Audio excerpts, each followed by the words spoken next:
Kiddos, welcome to this week's homework. We're looking at scale factor.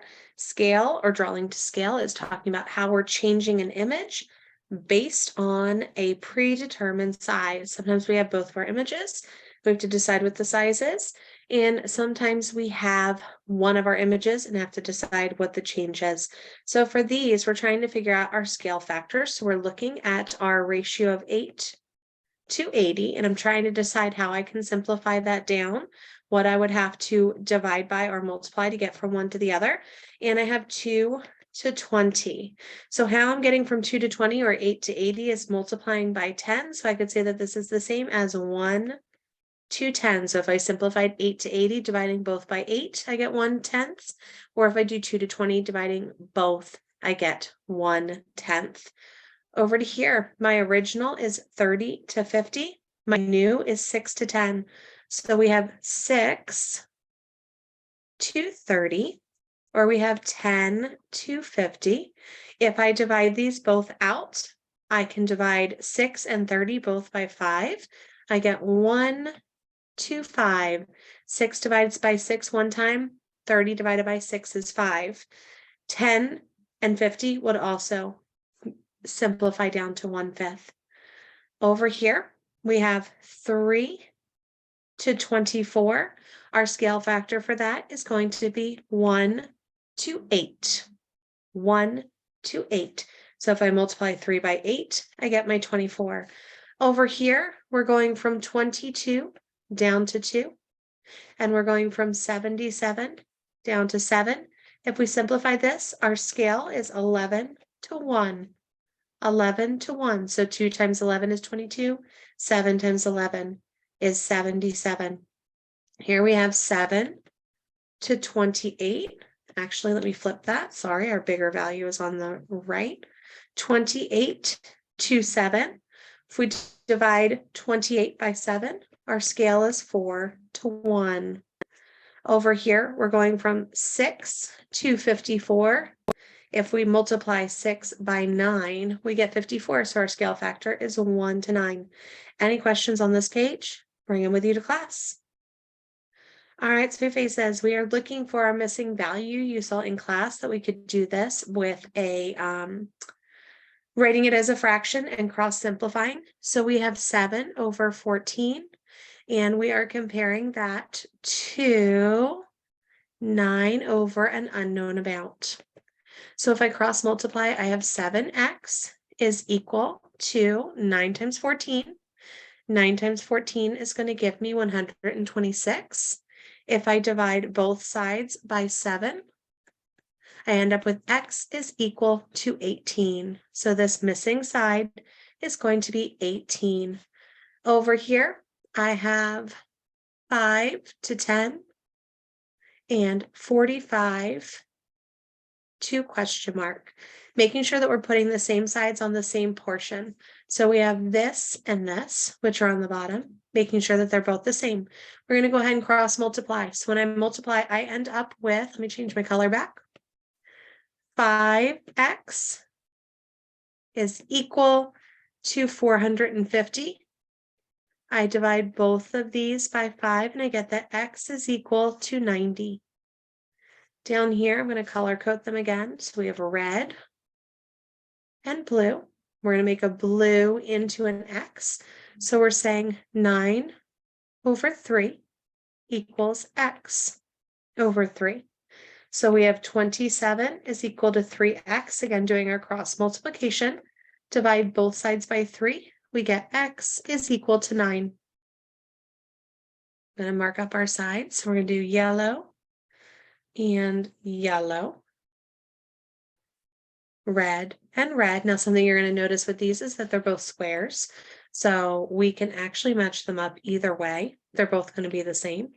Equals 2x, cross multiply, 2x is equal to 28 times 2, which is going to give me 56. Divide both sides by 2, x is equal to 28. But if we used what we knew about squares, we'd actually be able to fill that in without doing the multiplication. Over here, we have 8, an unknown, 4, and 36. So if I write it out, I have 8 over x and I have 4 over 36. Cross multiply, 36 times 8 is going to give me 288 is equal to 4x. Divide both sides by 4. I get 72 is equal to x. Any questions on these? Bring them with you to class. Oh, wait a minute, I missed one. Just kidding. 42 and 6. Unknown and 1. So we have 6 over 42 is equal to 1 over x. 6x is equal to 42. Divide both by 6. X is equal to 7. Now we're really done with that page. Any questions? Bring them to class. All right, we're looking for the scale factor of our word problem. So we're asking ourselves, what are they asking me to do? And of course, what numbers are they giving me to use? Jennifer wants to draw her garden. It is 20 feet long in real life and 5 inches long in her drawing. What is the scale factor? So for to 20, if I divide both by 5, I end up with 1 to 4. Or for this case, we really should switch it 4 to 1 because the bigger value goes first. Next one, Ruth wants to build a model of her living room. The living room is 36 feet wide and the model is 6. So we're going from 36 to 6, divide both by 6. 6 to 1 is our scale factor.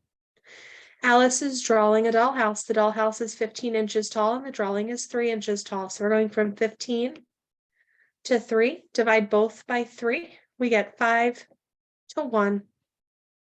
Rebecca is making a map of her street. The street is 100 feet long in real life and 10 inches long on her map. So 100 to 10, divide both by 10, we get 10 to 1 as our scale factor.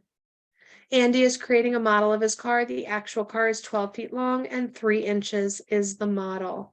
So we're doing 12 to 3, divide both by 3, 4 to 1. Last one over here, Randy wants to make a treasure map of his backyard for his birthday party. The backyard is 640 square feet. It's 8 square feet on his map. So 640 to 8, divide both by 8, 80 to 1 is our scale factor. Questions on these? Bring them with you to class. All right, answer the questions below based on the scale. Let's take a peek. Richie drew a scale drawing of his truck. He used the scale of 1 inch is 8 feet. If the truck is 16 feet long, what is the length of the truck in the drawing? So we have 1 to 8. And if it's actually 16 feet, we want to figure out what we have. So we have 1 inch is 8 feet. Let's label them. So if it's 16 feet, it's going to be 2 inches. 1 to 8, 2 to 16. So it's going to be 2 inches in the drawing. Ryan made a scale drawing of her boat. She used the scale of 2 inches is 6 feet. If the boat is 24 feet long, what is the boat's length in the drawing? So 2 inches is 6 feet. An unknown amount of inches is 24 feet. So if we do our cross multiplication, we have 48 is equal to 6x, divide both by 6. 8 is equal to x. So it's going to be 8 feet. I'm sorry, 8 inches. 8 inches. Monica drew a scale drawing of her house. She used the scale 3 inches is 10 feet. If the drawing is 12 inches wide, what is the width of the house? So we have 3 inches is 10 feet. 12 inches is how many feet? 3x equals 120. Divide both by 3. X is equal to 40 feet. Christy drew a scale of her bicycle. She used the scale of 4 inches is 3 feet. If the bicycle is 9 feet long, what is the length of the bicycle? So 4 inches is 3 feet is equal to an unknown length and 9 feet. So we have 36 is equal to 3x. There we go. Divide both by 3. X is equal to 12 inches. Chris made a scale drawing of his model. He used the scale of 5 inches is 20 feet. The drawing is 10 inches wide. What is the width of the plane? So 5 inches is 20 feet. 10 inches is an unknown number. 5x equals 200. Divide both by 5. X is equal to 40 feet. Last one on this page. Matthew made a scale model of his car. He used the scale 4 inches to 9 feet. If the drawing is 8 inches long, what is the length? So 4 inches is 9 feet. 8 inches is unknown. Cross multiply. We get 4x equals 72. We divide 72 by 4. We get x is equal to 18. Any questions? Bring it to class. All right, love bugs. Last one where you were asked to draw the new object and label its measurements based on the original and the scale factor. So if we're going 1 to 7, we multiply both of these by 7. Our new image should be 28 on both sides because 4 times 7 is 28. Over here, 1 to 3, our new circle, 11 times 3, 33. Scale factor is 2 to 1. So both of these are going to be shrunk by 1. Again, shrinking because look, we're going to the smaller level. Here we're going small to big, so it's going to grow. But here we're going big to small, so it's going to shrink. Half of 4 is 2. Half of 10 is 5. Over here, big to small. Again, we're shrinking. Dividing 12 by 4, I get 3 and 3. We're going small to big, so I'm growing. 6 times 5 is 30. And 14 times 5, because we need to grow them both in the same way, is going to be 70. And then our last one, we're going big to small, so it's going to shrink. See if I can draw that decent. Okay, divided by 6, 18 divided by 6 is 3. 24 divided by 6 is 4, 3/4. Any questions on anything you've done so far this week? Bring them with you to class. Have a good weekend, athletes.